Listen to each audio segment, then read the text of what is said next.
અરવલ્લી જિલ્લા કોંગ્રેસ સમિતિ દ્વારા આજે કલેક્ટરશ્રીને આવેદનપત્ર આપવામાં આવ્યું છે અને એમાં અમે સ્પષ્ટ જણાવ્યું છે કે જે સુપ્રીમ કોર્ટની જે કેન્દ્ર સરકારની ગાઈડલાઈન દ્વારા જે નિર્ણય કરવામાં આવ્યો કે 100 મીટરથી ઓછી હોય તેવી અરવલ્લીની ગિરિમાળાઓ એ અરવલ્લી ગણાય નહીં, એની સામે અમારો સખ્ત વિરોધ છે।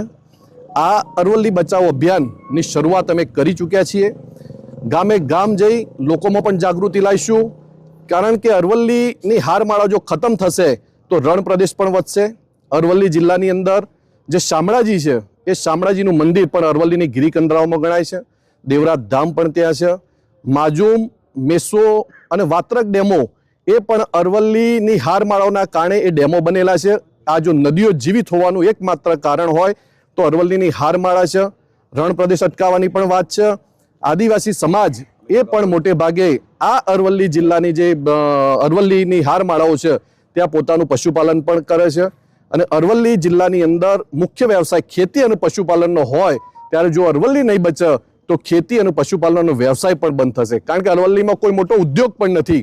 એટલે આજે અમે સ્પષ્ટ ચેતવણી આપીએ છીએ કે અરવલ્લી બચાવ માટે અમે પ્રકૃતિ પ્રેમીઓનો પણ સંપર્ક કર્યો છે।